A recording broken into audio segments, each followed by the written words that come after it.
सितंबर 10, 2002। Miroslav कुकलिश। ये शख्स जब उस रात डिनर कर रहा था, उसने कभी नहीं सोचा होगा कि वह इसके आखिरी डिनर होने वाली है। वो लोग पुगैनिका बे के नीचे स्थित एक अंडर वाटर केव के पास बोट में डिनर कर रहे थे। डिनर कंप्लीट होने के बाद मिरोस्लाव अपने दोस्तों के साथ डाइविंग सूट पहन के केव एक्सप्लोर करने गए थे।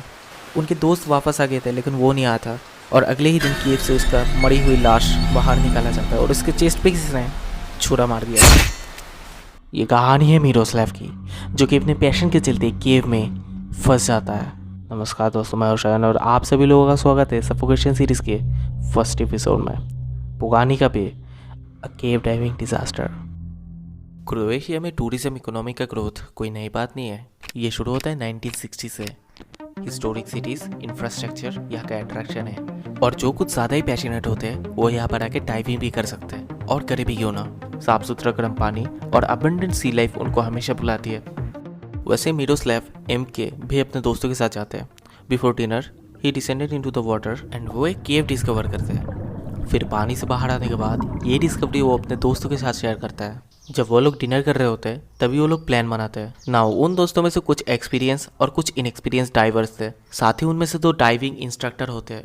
रिमेंबर, MK एक एक्सपीरियंस डाइवर था, पेशे से भले ही वो शेफ हो। डिनर कंप्लीट करने के बाद कैप्टन सो जाता है and 2 pairs of diver enter the water and यहाँ से हमारी कहानी शुरू होती है।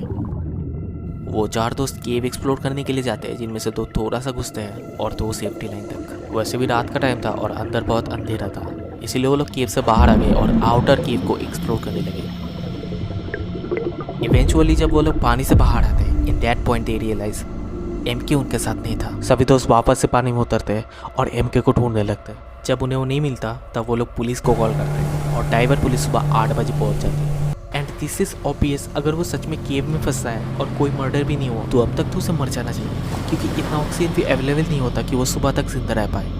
2 पुलिस ड्राइवर पानी में जाता है छपैक, और उन्हें नहीं पता होता कि कैसे केव है, इसलिए वो लोग इस चीज़ को अंडर एस्टिमेट करते हैं और अपने साथ इनफ क्वांटिटी में सेफ्टी इक्विपमेंट्स भी नहीं लेके जाते हैं। 19 मिनट तक ऑपरेशन चलता है, जिसके बाद एक डाइविंग ऑफिसर बाहर आता है। वो सच में डरा हुआ था और पानी में रहने की वजह से डिकम्प्रेशन सिकनेस का शिकार हो जाता है, इसलिए बिना देरी के उसको तुरंत हॉस्पिटलाइज किया जाता है। और दूसरा जो डाइविंग ऑफिसर होता है वो भी केव में जाके फंस जाता है और वो भी निकल नहीं पाता। बहुत ही स्पेशल इक्विपमेंट्स के बिना उन लोगों को बाहर निकालना पॉसिबल नहीं हो पा रहा था, इसीलिए डाइवर्स का एक स्पेशल टीम बुलाया जाता है, लेकिन वो आने में थोड़ा सा लेट कर देते हैं और वो स्पेशल डाइवर्स की टीम केव में चला आता है विथ प्रॉपर इक्विपमेंट्स। अभी टाइम आ चुका है हम थोड़ा केव के बारे में जान लें। ये केव 54 मीटर डीप होता है और अगर फीट्स में कैलकुलेट करें तो 177 फीट्स होता है। इस केव का पूरा स्ट्रक्चर 2 गैलरी में डिवाइडेड है।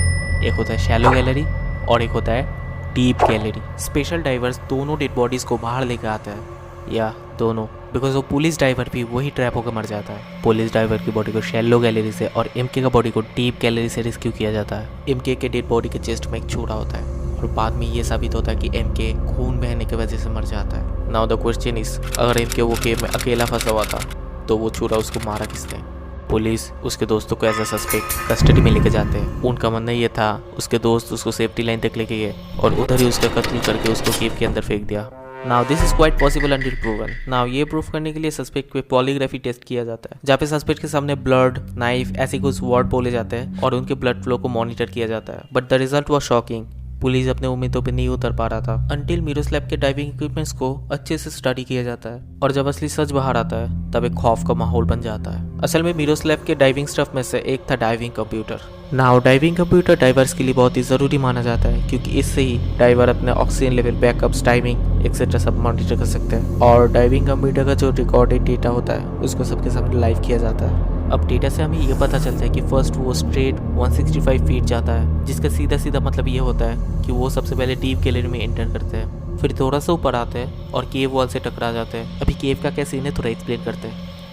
पहली बात तो केव में अंधेरा था और केव के अंदर जो पानी होता है उसमें massive amount of silt particles या गाद आप कह सकते हो वो रहती है। इसका नुकसान यह होता है अगर आपके पास फ्लैश लाइट भी हो तो भी आपको कुछ नहीं दिखेगा। इवन जो एयर बबल्स होता है वो किस डायरेक्शन पे जा रहा है वो भी नहीं दिखता। और दूसरा डिफिकल्टी होता है केव का स्ट्रक्चर। आप फॉरवर्ड, बैकवर्ड, अपवर्ड कहीं भी जा रहे हो आपको हमेशा लगेगा कि आप अपवर्ड जा रहे हो। तो ऐसे ही मिरोस्लाव शैलो गैलरी में एंटर करता है और उधर ही जाके एक सेफ्टी लाइन को ढूंढने लगता है, क्योंकि कंप्यूटर के मुताबिक मिरोस्लेव 35 मिनट्स तक वहीं पर खड़ा रहा। जब ढूंढने पर भी एग्जिट उसे नहीं मिलता तब एग्जिट के पास आके वो थोड़ा सा होल्ड करते हैं और फिर थका हारा मिरोस्लेव धीरे धीरे नीचे की तरफ जाने लगते हैं और ऐसे ही नीचे जाते जाते वो वापस से रुक जाते हैं और सरप्राइजिंगली उसका ऑक्सीजन लेवल भी बढ़ रहा था। नाउ ये कैसे पॉसिबल है?